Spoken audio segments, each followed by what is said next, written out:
Continuar então. Vamos para a membresia saudável. Chegamos ao tópico 3. Nós já falamos da humanidade queda no tópico 2. Chegamos ao tópico 3, que trata de Cristo e Evangelho. Então, parte A, Cristo, parte B, Evangelho. Então, os irmãos acompanhem pelos slides mesmo, e aqueles que têm também, sejam todos convidados, né? Abrir, o documento foi enviado no grupo, podem abrir digitalmente também, e quem precisar de uma cópia disso, nós podemos providenciar uma cópia física também. Primeiro, então, deste tópico, vamos começar falando de Cristo. E o conceito que precisa ser trabalhado é Cristo, ou Jesus Cristo, é Senhor e Salvador. Então, o conceito que nós precisamos trabalhar é esse. Jesus Cristo é Senhor e Salvador. Bom, começa assim. Quem é Jesus? Quem é Jesus? Não basta termos uma opinião sobre ele. Precisamos conhecer quem ele realmente é. Isso está demonstrado lá em Mateus 16, de 13 a 16, que diz assim: perguntou a seus discípulos: quem diz o povo ser o Filho do Homem? E eles responderam: uns dizem João Batista, outros Elias, e outros Jeremias, ou algum dos profetas. Mas vós, continuou ele, quem dizeis que eu sou? Respondendo Simão Pedro, disse: tu és o Cristo, o Filho do Deus vivo. As pessoas têm diversas opiniões sobre quem é Jesus. Se você sair ao mundo aí e perguntar quem é Jesus, a ideia particular tende a reinar no mundo. Ou seja, a própria concepção, às vezes a concepção política constrói a ideia da pessoa, de quem é Jesus, às vezes o seu próprio pecado vai constituir essa ideia, sua própria conveniência para validar. Tem que ser o Jesus que valida aquele quem eu sou. Então, esse Jesus que me agrade, e cada um constrói o seu próprio Jesus. Não importa simplesmente a sua opinião sobre Jesus. O que importa é o que Jesus realmente é. Quem Jesus realmente é, e quem Jesus realmente é, as Escrituras vão mostrar. E essa belíssima declaração de Pedro é o Cristo, o Filho do Deus vivo. Ou seja, ele é o Cristo, ele é o Messias, ele é o ungido. Sendo assim, mostra que toda a Escritura aponta para Cristo. Toda a Bíblia aponta para Cristo. Antigo Testamento, Novo Testamento, todos eles têm uma direção: Cristo. Então, de alguma forma, nós podemos considerar aqui, Deus nunca teve, e nem precisou, obviamente, de um plano B. Desde o início, desde o princípio, desde a eternidade, Deus nunca teve e nem precisou de uma segunda opção, de um plano B. Tudo está organizado, ordenado, planejado em direção a Cristo, em direção a Jesus, todas as coisas. Então, desde a eternidade, o Pai planejou exaltar seu Filho como Salvador e Senhor de um povo remido por seu sangue e recriado pelo seu Espírito. Então, desde a eternidade, antes da criação, Deus planejou, Deus decidiu honrar seu Filho, exaltar seu Filho como Salvador. Deus decidiu que seria exaltado Jesus como Senhor. Então, aquele queria resgatar, mas aquele queria ser Senhor, proprietário de um povo remido por seu sangue, ou seja, Isso incluía a cruz. Isso incluía o sofrimento de Cristo. Isso incluía a exaltação, incluía a humilhação. Então, através do Santo Espírito, esse povo seria regenerado para Cristo. Através do trabalho do Santo Espírito, esse povo seria confirmado para Cristo e garantido para Cristo. Assim, toda a história da redenção e todas as Escrituras apontam para Jesus. Ou seja, quando começa lá Gênesis 1:1 e está falando da criação, está começando a falar sobre a história da redenção em Cristo. Está falando sobre como Deus está direcionando tudo para Cristo. Então, toda a Bíblia inteirinha, capa a capa, está apontando para Jesus. Alguma dúvida até então? O comentário, fiquem à vontade, inclusive, para interromper.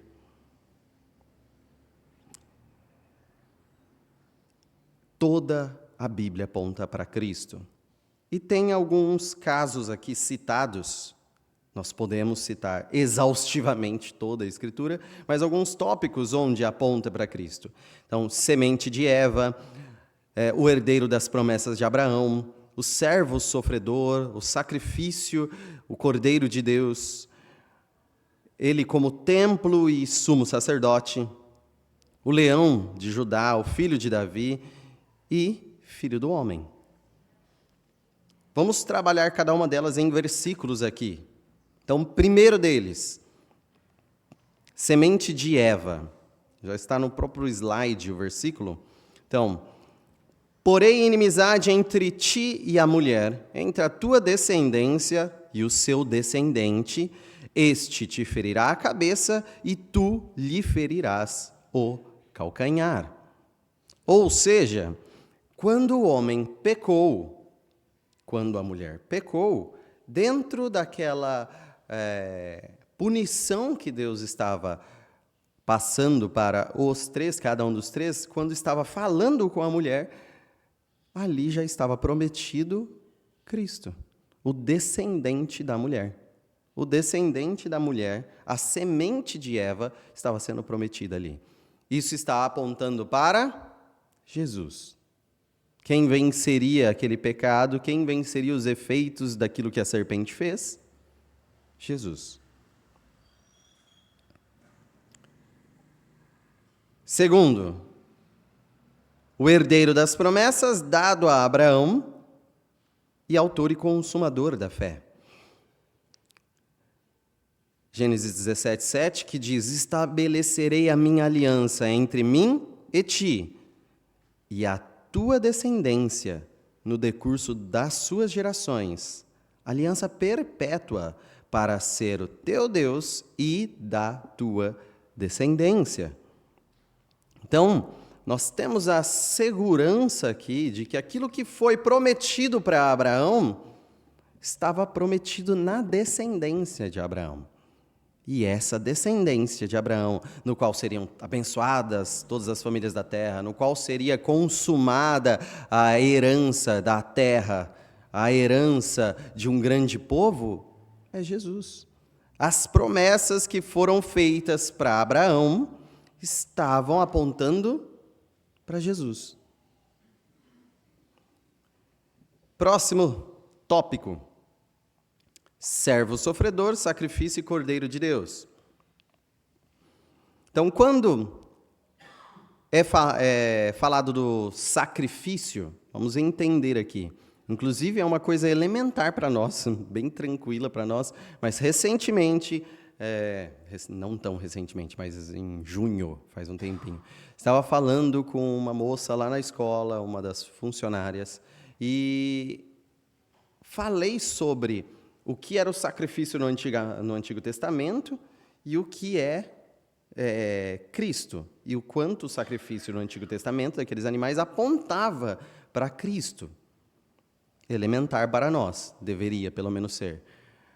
Ela ficou boquiaberta, a expressão dela era assim: eu nunca tinha entendido por que matavam uma ovelha no Antigo Testamento. Então, seria estranho se isso acontecesse entre nós, mas não é impossível acontecer entre nós. Então, lembrem-se disso. Deus, por vezes no Antigo Testamento, estabeleceu o sacrifício de animais. Então, vamos considerar um deles apenas, o cordeiro. O cordeiro deveria ser morto, porque Deus mandava matar um animal. Qual é o motivo de que Deus, o Deus que a gente conhece, que não despreza a vida animal, que manda nós cuidarmos da natureza, iria mandar matar um animal e queimar lá como sacrifício? Por quê? Por quê? Por que fazia isso? Vou dar um tempo para vocês considerarem. Por que matava o cordeirinho?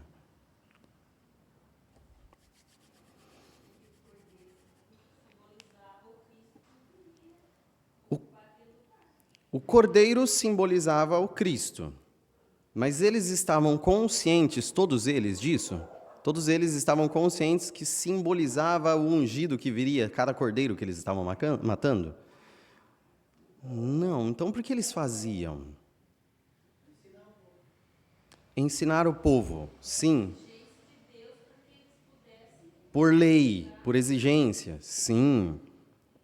E essa exigência que ensinava ao povo, ótimo, é uma lei, mas também é um ensino, ele era ensinado como aquele procedimento, aquele ritual servia para quê? De uma forma geral, para quê que fazia? Perdoar pecados. Então essa era a ideia, é para aplacar a ira de Deus, era para, como pagamento ou punição do pecado. Essa era a ideia pedagógica que existia e que o povo entendeu muito bem que aquele sacrifício, está exposto bem claramente em Davi, aquele sacrifício não era final, aquele sacrifício não era a resolução final de nada, e que Deus não estava ali sedento por animais mortos. Não estava. Eles sabiam muito bem disso. Mas era uma lição fabulosa. Era uma lição fabulosa. Por quê? Porque hoje em dia, para quem não conhece o cristianismo, não deposita sua fé em Cristo, a concepção de pecado do mundo é inferior daqueles povos lá daquela época que matavam animais. Pensem comigo. Hoje em dia as pessoas estão mais evoluídas em filosofia, vamos dizer assim, evoluídas em ciência, em informação. Reza a lenda, pelo menos. Reza a lenda. Naquela época, muito, muito antigamente, estamos falando talvez aí de cerca de 4.000 anos atrás para mais. Já existia gente que, pequei, uma divindade irada comigo, preciso matar um animal para ela ser apaziguada. Sabe como tratam nos escritos iluministas a partir de... Olha como esse povo é atrasado. Isso é atrasado? Isso é retrógrado?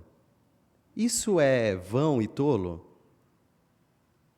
Isso é perceber que o pecado é tão severo que exige morte.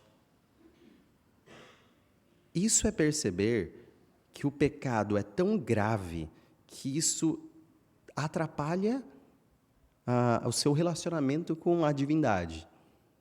E isso é perceber que existe a possibilidade de um inocente pagar com morte em seu lugar. Essa concepção é muito madura sobre o peso do pecado, mas não salva ninguém. Então, tudo isso era mostrado como uma sombra.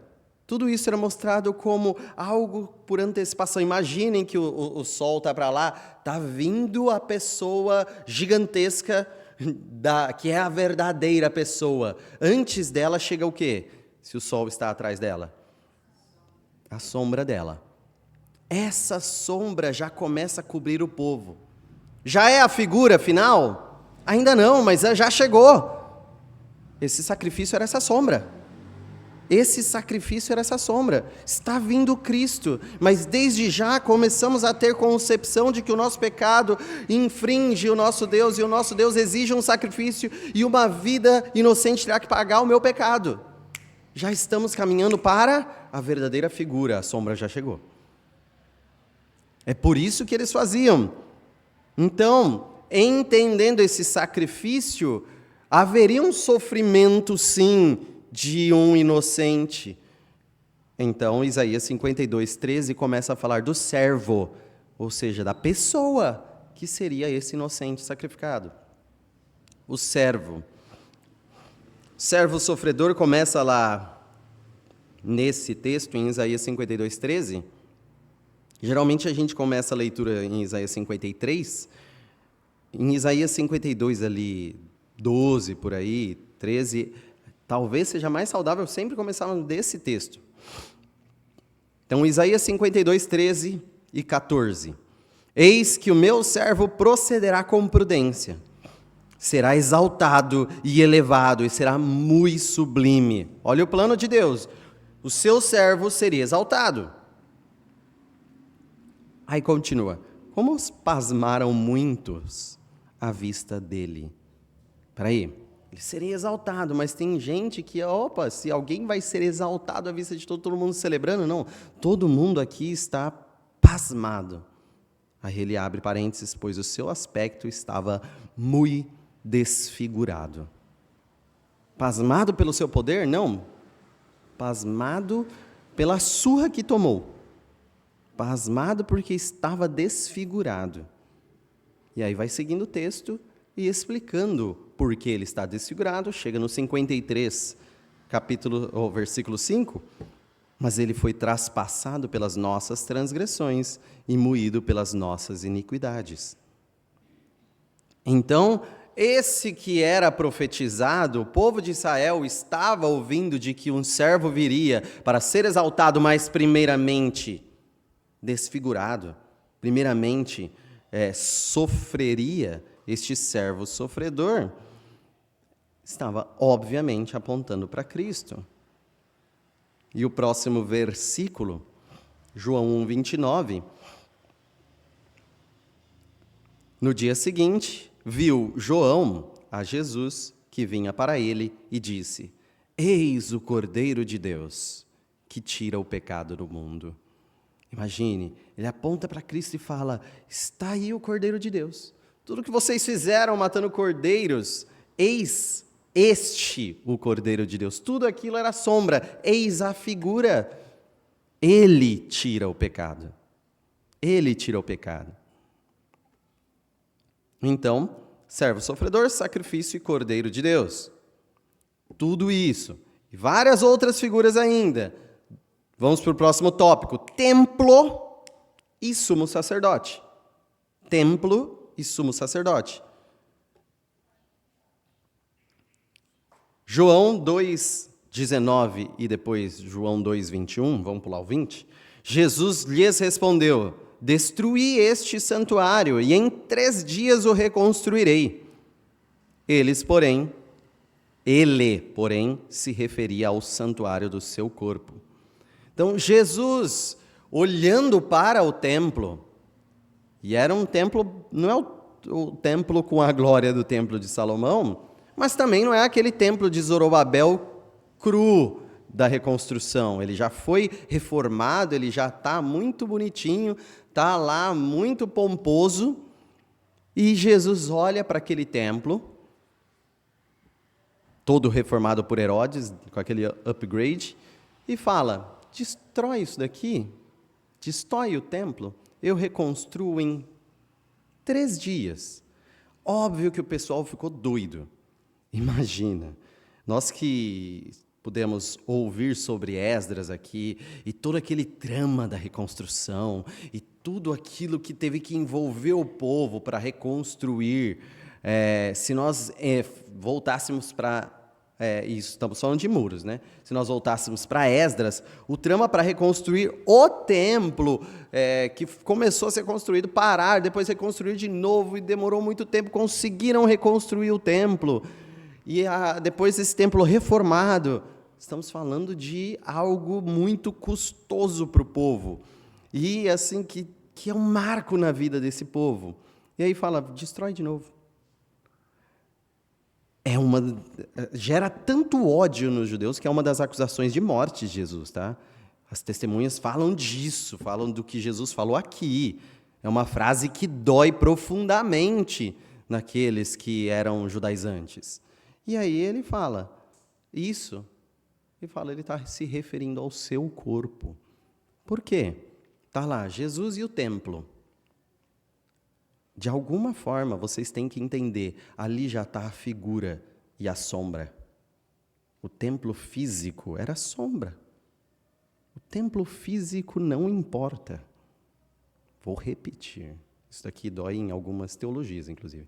O templo físico ali de Jerusalém não importa. O que importa é Cristo. O que importa é Cristo. Então, tem gente que fica aguardando, quando será que será reconstruído o terceiro templo? Não importa. A reconstrução do templo foi em 3 dias, e nós a celebramos sempre. Quem é o templo? Quem é o templo? Jesus. Jesus, o verdadeiro templo, porque templo é a habitação de Deus com o seu povo. Jesus é a habitação de Deus com o seu povo. Jesus é o templo. Por isso, se o Espírito Santo está entre nós, se o Espírito Santo está em nós, Jesus habita conosco, Deus habita conosco, através do que Jesus fez na cruz. E, ainda sumo sacerdote, próximo versículo, Hebreus 9:11. Na verdade, a referência aqui no nosso curso é Hebreus 7, 8, 9, 10. Não dá para ler 4 capítulos, então vamos para Hebreus 9:11, tentando suprimir aí. Quando, porém, veio Cristo como sumo sacerdote dos bens já realizados, mediante o maior e mais perfeito tabernáculo, não feito por mãos, quer dizer, não desta criação, ou seja, mostrando ali realidades muito superiores. Em Cristo, no verdadeiro templo, no acesso ao templo celeste, na comunhão com Deus, no Santo dos Santos, e o verdadeiro sumo sacerdote. Então, aquele que carregava anualmente os pecados do povo para fazer o sacrifício, a expiação, quem carrega uma vez por todas, não anualmente, mas uma única vez, os pecados e os expia, Jesus. Só Jesus. Então, ele é o sumo sacerdote. Então, todas essas figuras do Antigo Testamento, quando você lê, você precisa entender, de alguma forma, isso aqui está apontando para Cristo. Cristo. De alguma forma, um grande contexto, não é cada palavra, mas os contextos, a teologia bíblica vai tratar de contextos que, no âmbito da salvação, estão apontando para Cristo. E as últimas figuras aqui, Leão de Judá, filho de Davi e filho do homem.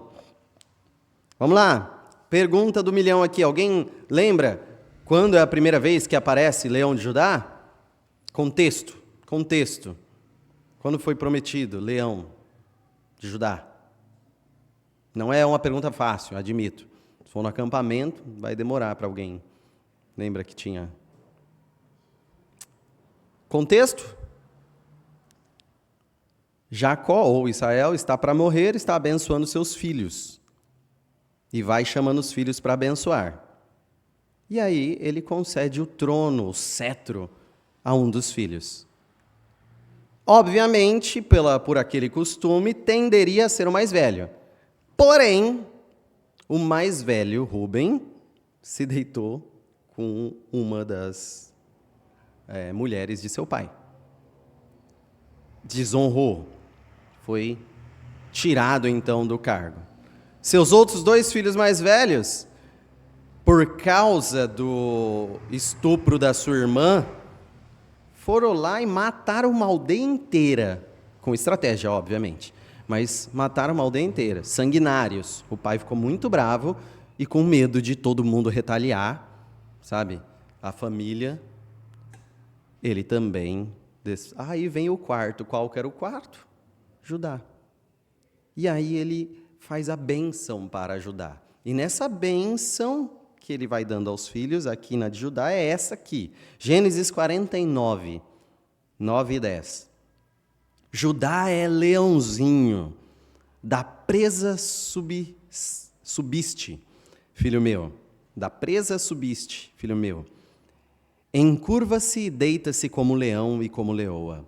Quem o despertará? O cetro não se arredará de Judá, nem o bastão de entre seus pés, até que venha Siló, e a ele obedecerão os povos. Então ele já está falando que da tribo de Judá virá o rei.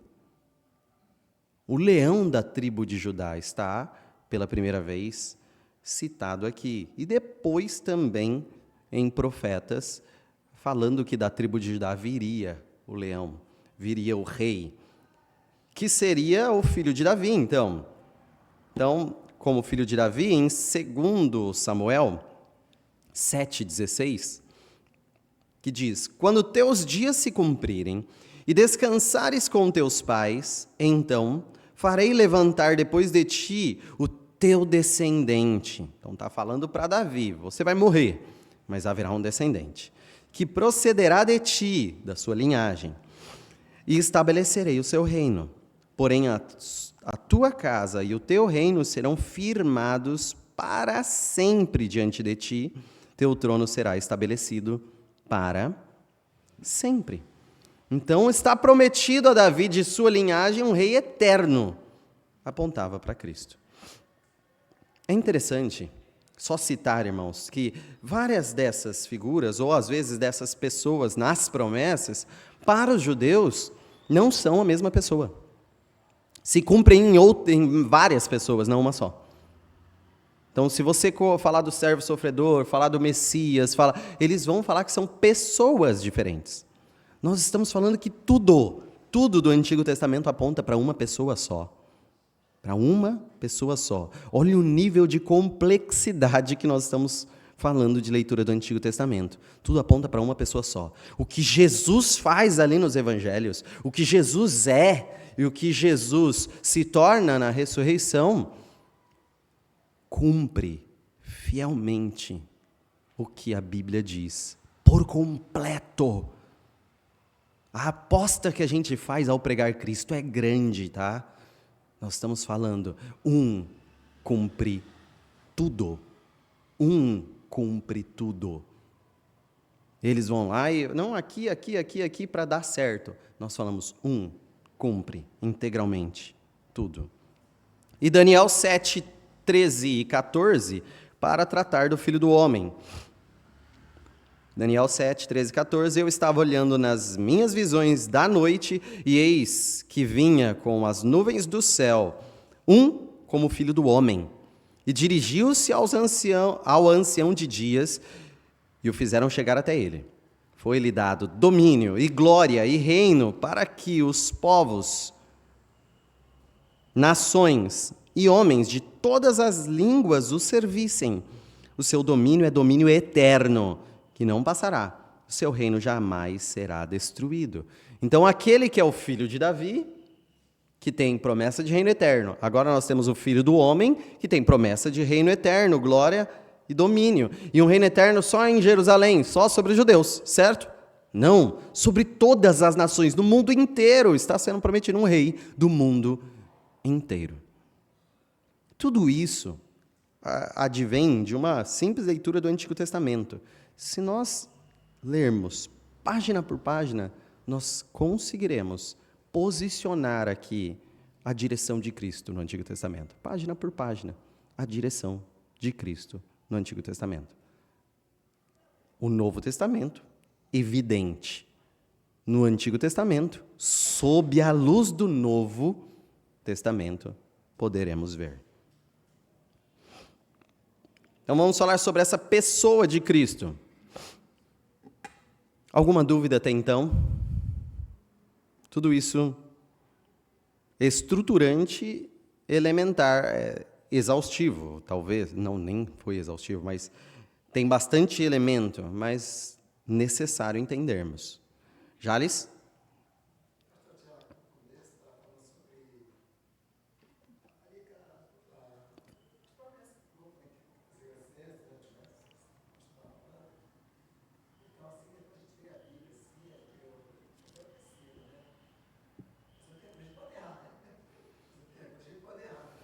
Sim.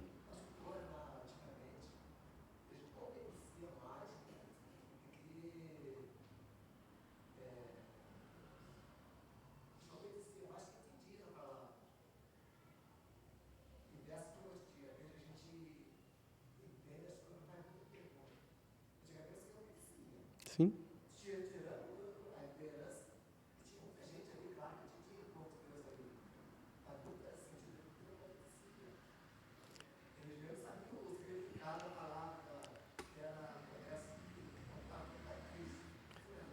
Mais ou menos, mas foi uma consideração muito interessante. O Jales está falando assim, hoje nós entendemos, ou podemos entender, né? Antigamente, mesmo que eles não entendessem, eles obedeciam.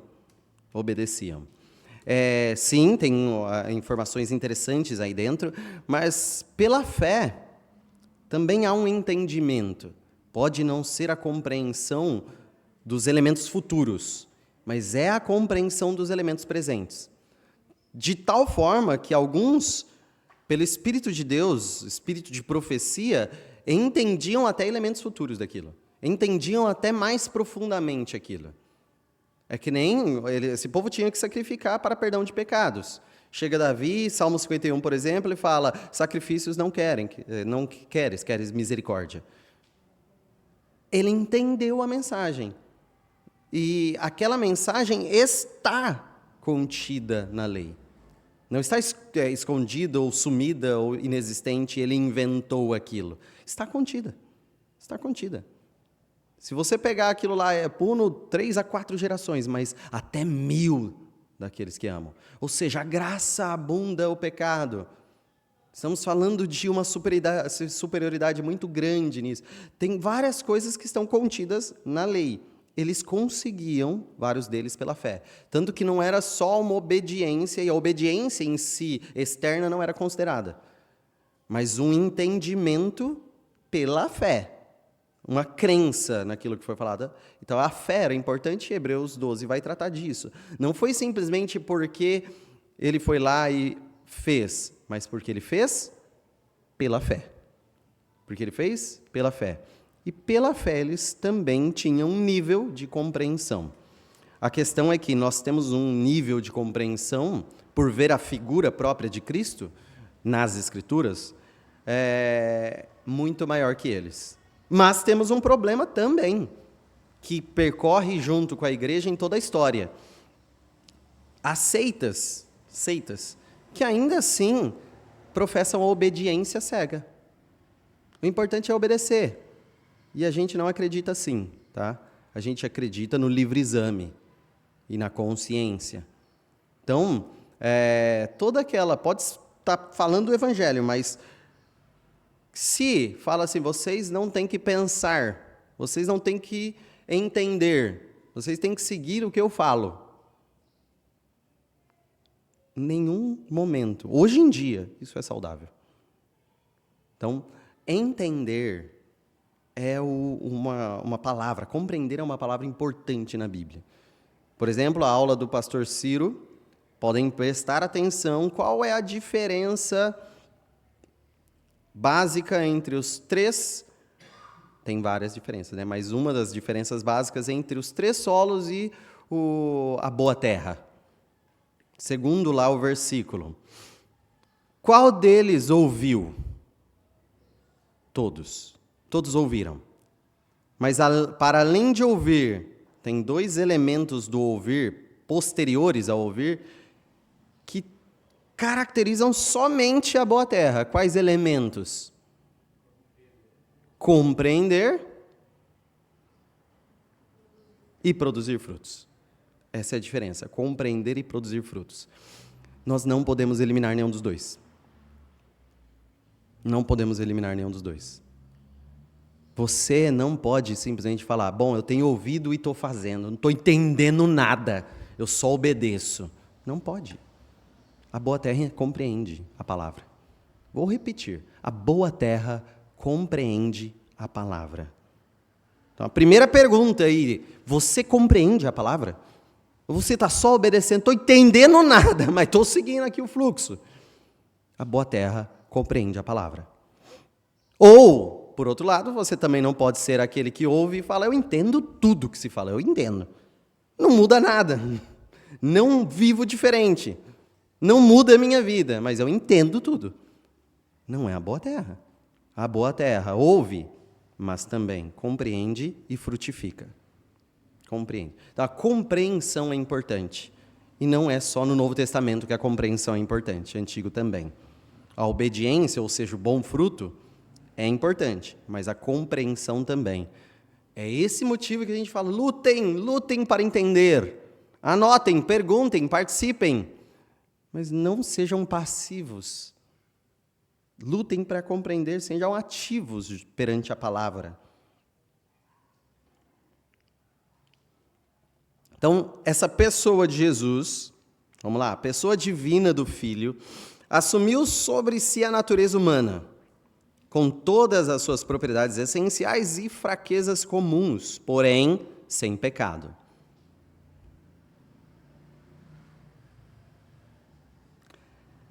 Verdadeiramente homem e verdadeiramente Deus. Isso precisa ser mais professado do que entendido. Para quem entendeu. Nós vamos buscar entender racionalmente? Vamos? Entenderemos? Não. Não exaustivamente. Mas entenderemos o que foi revelado. Entenderemos que Deus é, Jesus é Deus. Entenderemos. Que Jesus é homem. Entenderemos. E ambos confessaremos.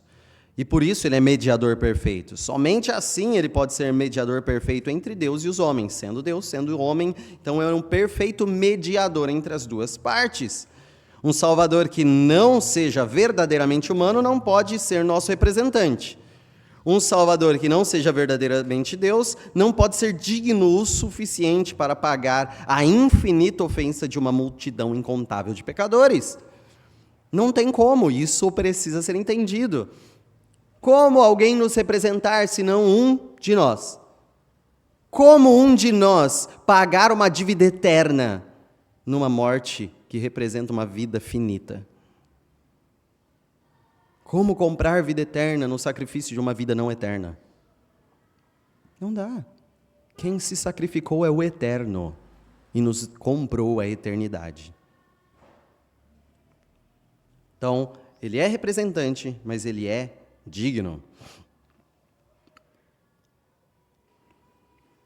A vida de Jesus, que vocês bem conhecem, narrada no Evangelho, ele encarnou, o Filho Eterno encarnou em humilhação, nascendo do Espírito e de uma virgem, ou seja, foi gerado do Espírito Santo no ventre de Maria, viveu uma vida perfeita, na qual trouxe e anunciou o reino, fez discípulos, estabeleceu sua igreja, morreu na cruz pelos nossos pecados, ressuscitou para nossa justificação, subiu aos céus e assentou-se à destra do Pai, intercedendo por seu povo, e voltará para julgar os vivos e os mortos, e viver corporalmente com o seu povo na glória. Um resumo do Evangelho, um resumo do que Cristo completa. Então, sim, o Filho Eterno, que não se resume à encarnação, mas encarnou, se humilhou encarnando, nasceu, viveu, pregou, estabeleceu, cumpriu, morreu, foi sepultado, ressuscitou e voltará. Está onde? Está à destra do Pai e intercede por nós. Está cuidando de nós, à destra do Pai. Esse Cristo, passando para o próximo, tem ofícios. Quem era ungido no Antigo Testamento? Profeta, sacerdote, rei. O Cristo, a palavra Cristo do grego, corresponde à palavra Messias do hebraico, que é ungido. Então, Jesus cumpre o ofício de profeta, sendo aquele que revela a Deus e a vontade de Deus. Cumpre o ofício de sacerdote, aquele que realiza a mediação e a expiação do povo para com Deus, e cumpre como rei, aquele que governa e protege o seu povo. Então, Jesus, o ungido, perfeito nos ofícios. E só Jesus. Exclusividade. Um Filho de Deus encarnado, único mediador, não há salvação em nenhum outro. Ele é sozinho o caminho, ele é sozinho a vida, ele é sozinho a verdade. Ninguém vai ao Pai senão por ele. Aplicação, para a gente encerrar. Uma igreja que prega Cristo crucificado. Precisamos ser uma igreja que prega o Cristo crucificado. Precisamos ser uma igreja cristocêntrica. Ou seja, nós queremos ser uma igreja centrada em tudo que Deus é através de Jesus Cristo. Em nós, em Cristo. Para nós, em Cristo. Então, quando nós falamos que seja em nome de Jesus, não pode ser só uma frase no final de uma prece. Isso deve ser a nossa vida. A sua vida é em nome de Jesus. Seu pensamento em nome de Jesus. Nós lemos, oramos, cantamos, falamos de Cristo, centrados em Cristo. Nada fazemos sem Cristo. E essa é uma igreja não só cristocêntrica, mas cruciforme. Cruciforme, em forma de cruz. Nós somos seguidores do Rei crucificado. A vida cristã é tomar a sua cruz e seguir. Primeiro a cruz, depois a glória. Então, nós temos uma vida de momentânea tribulação. Então, essa situação que nós vivemos, esse sacrifício que nós fazemos, essas dores que sentimos, são caminho. E nossa leve e momentânea tribulação produzirá eterno peso de glória. Precisamos entender essa mensagem cruciforme. Nós entendemos que sofremos. Nós não somos aqui aqueles que vêm colocar uma maquiagem na realidade e dizer tudo no mundo está acontecendo lindo. Deus está sob controle de todas as coisas e tudo que acontece é lindo, fantástico, bonito e cheiroso. Não. Nós estamos falando, Deus está no controle de todas as coisas. E todas as coisas, juntamente, cooperam para o bem daqueles que amam a Deus, que são chamados segundo o seu propósito. Até a turbulência. Com isso, nós criamos raízes profundas. Com a palavra de Deus, raízes profundas. Se não criarmos raízes profundas, se ignorarmos isso, quando vier a angústia, a perseguição, quando vier a turbulência, o que acontece com a semente sem raiz profunda? Se vai. Seca. Ou seja, nós precisamos ter a raiz profunda, entendendo que primeiro vem a cruz, depois vem a glória. Você está no mundo, carregando a cruz e já vivendo um crescer da glória. Mas carregue a sua cruz até o final da sua vida. Então, vamos nos colocar de pé aqui. Alguém tem algum comentário ou pergunta? Antes de encerrarmos, pode ser feito. Então, o conceito que precisa ficar firme em nós, leiam a uma só voz. Conceito?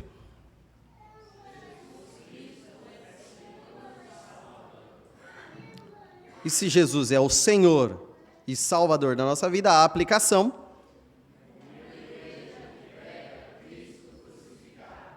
Preguemos Cristo. Vamos orar. Glorioso Deus, nosso Pai, o louvamos, o engrandecemos. Nós Louvamos por Cristo. Cristo é tudo.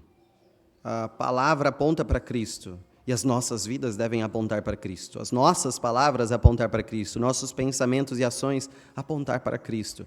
Cristo é tudo para nós. Cristo é tudo o que nós temos e tudo o que nós precisamos. Ó Deus, haja Cristo em nós. Que entendamos mais de Cristo e frutifiquemos mais de Cristo. Por Cristo ser pregado entre nós. Que nós ouçamos de Cristo e instruamos uns aos outros em Cristo. Ó Deus, que essa igreja fale de Cristo, fale do Cristo crucificado, seja cristocêntrica, seja cruciforme. Ó Deus, que nós confiemos as nossas vidas nos moldes de Cristo e carreguemos a nossa cruz cientes do peso da glória. Em nome de Jesus. Amém. A aula está encerrada.